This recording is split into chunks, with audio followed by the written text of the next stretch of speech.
Welcome back to the BBC World Debate. Is Asia sharing the wealth?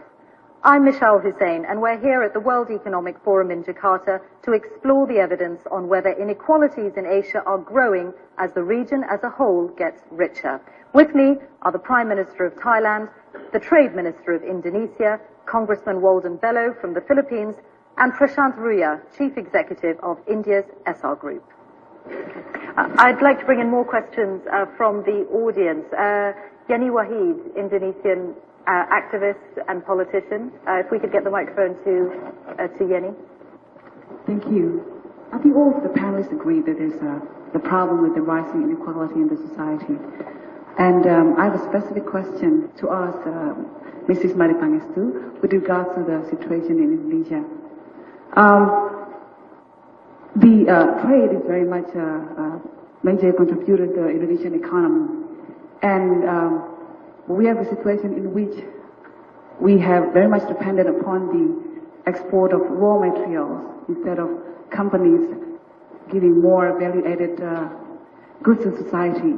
And I'm just wondering whether the government has any tangible plan at all to address this issue, how to create more incentive for businesses, not just to export raw materials, but actually adding value more to the society, from creating processed goods to build roads and ports, and also building more on human capital.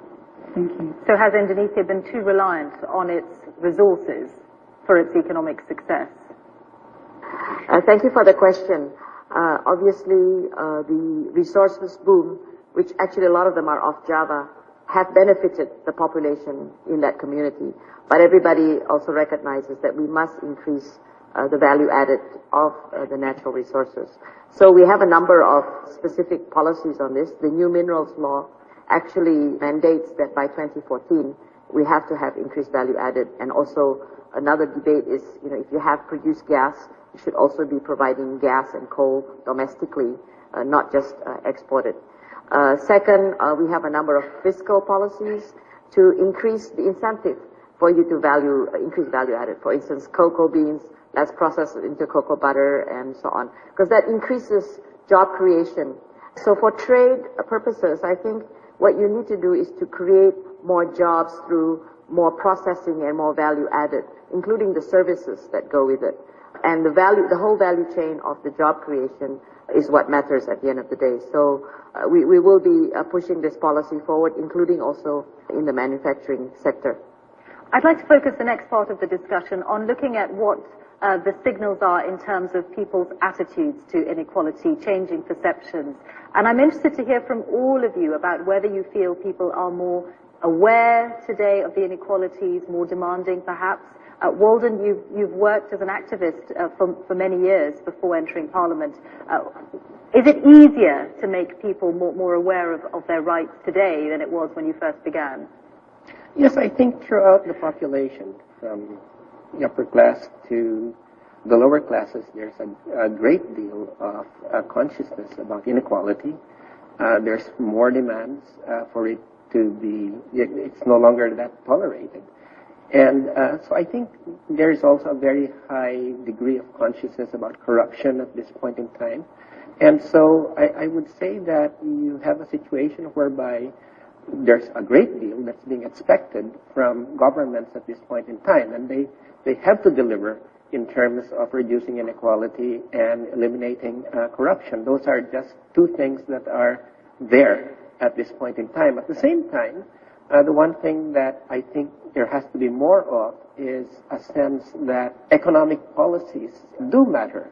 The thrust of an economic program does matter. For instance, I think the question that was being asked by the person from Indonesia boils down to, can we start moving beyond export-oriented growth? Our economies throughout Asia have been so focused, including China, has been so focused on the export markets in the West. And as we've known from the financial crisis, and Europe being stagnant and the United States being in the midst of crisis at this point, that those markets, are going to be stagnant for a long time. So I think the focus now should really be, how do we refocus growth on the internal economy? And I think a number of the speakers here, including the Prime Minister, have focused on the fact that you really now have to have high wages. You have to have a more equal economy because the markets will now have to be here instead of in Europe and in the United States. Isn't this where there's a sort of circle going on here? Because if you need to depend less on your exports and you need to sell more to your own people, you need to reduce the inequality so that they have the means to be the strong consumers you need, Prime Minister. I think that's why I advocated that, the importance of opportunity creation, inclusive growth through restructuring of the economy and so on. But there's a wider picture here as far as Asia is concerned, which I mentioned earlier, and I think the Professor has now picked up upon. We're really surplus economies at the moment, and we're at the crossroads. What do we do with that surplus? What do we do with that wealth? There are two paths that I don't want to go along. One is we're using that surplus basically to finance the consumption of the Western, the American, or the European countries. There has to be a bit of that for rebalancing in the global economy, but it would also be a waste of the surpluses that are being generated.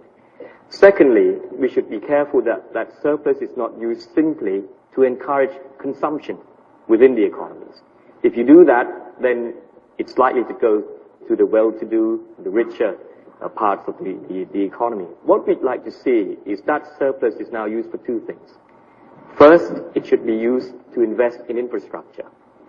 That will be something that will help the future generations and to connect up, as the Trade Minister has said, to bring people in remote areas, rural areas, people with less opportunities Which into China the has economy. done quite successfully, Which they are doing. And the second thing that we should do also, of course, is to build up a better welfare system. We need to build better safety net programs, which is what we are doing in Thailand also. We make sure that to cope with the volatility of the market economy, we need to make sure that all our people at least have some kind of insurance.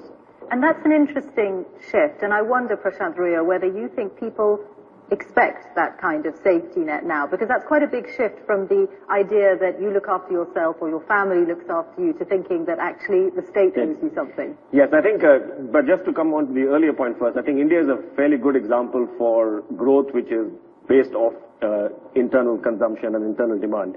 70% of India's GDP is driven domestically, and the entire focus of the government and the country has been on growth-led internal consumption. And India has never been an economy focused on exports. As regards the safety net, I think at least currently in India, the safety net is provided by family. From a government perspective, it's certainly welcome, but I think it's going to take some time if in India something has to be provided on such a large basis. And I wonder, Congressman, what you think the right safety net is. Whose job is it? Should it still be the family's job to provide for individuals? No, definitely. I mean, you've done a lot of work on the World Bank and the IMF. Yes, no, definitely. I think the state has to step in and, in fact, provide the safety nets. And we've had, years whereby our economies were really pushed along structural adjustment lines, get the state out of, production, get the state out of welfare. That's ended. And we really are now all throughout Asia. There's this refocusing on the duty of government is to assist the people and help them from slipping through the nets. And this is definitely something that we're trying very hard to do in the Philippines. And when the Prime Minister was speaking, I was very glad at a number of the proposals he was making. But I also wanted to make the point that, as I understand it, Mr. Thaksin's government was in fact pushing all of the safety nets, and that probably this is what is good about competition, in that it forces the Democrats to also consider safety nets. No, well, I would just have to say, yes, I think one of the policies that the Thaksin government pushed, which was very good, was the universal health coverage, which is something that we have supported and therefore continued, and I would say even improved upon. But also so much wealth was taken away from the country by his government also.